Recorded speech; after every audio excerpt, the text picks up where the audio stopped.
ہندوستان کا نام ہند کیوں رکھا گیا اللہ عالم، تاریخ اٹھا کے ہندوستان کی پڑھو، یہ میری ذمہ داری ہے۔ میں نے اپنا نام خود ہی نہیں رکھا، میرے والدین نے رکھا ہے، مجھے ہندوستان کے نام سے کیا دل ہو گیا۔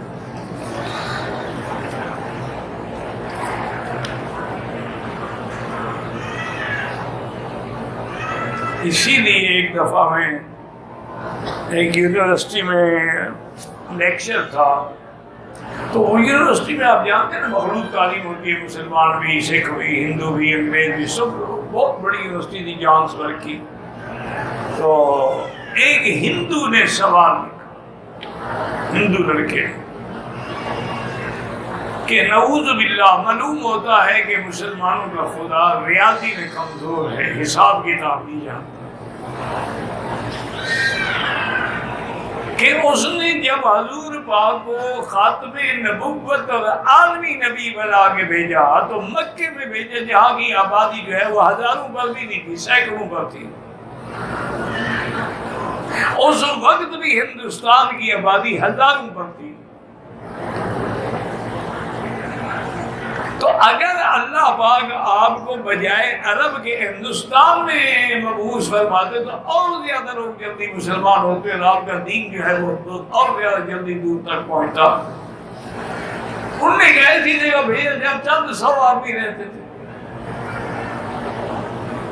تو میں نے اس کو کہا کہ بیٹا اصل بات یہ ہے کہ ہمارا اللہ جو ہے وہ علیم بھی ہے، حکیم بھی ہے، علم والے بھی ہیں، حکمت والے بھی ہیں۔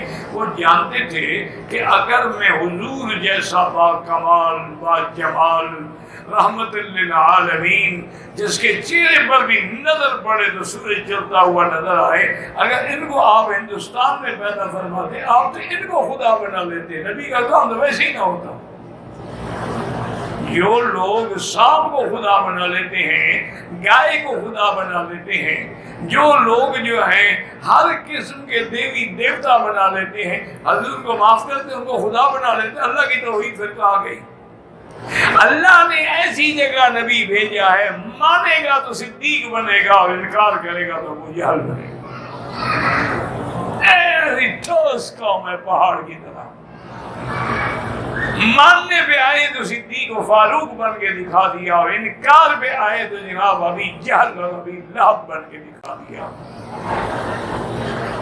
تو آپ کے ملک میں آتے تو پھر تو کام ہی ختم ہو جاتا۔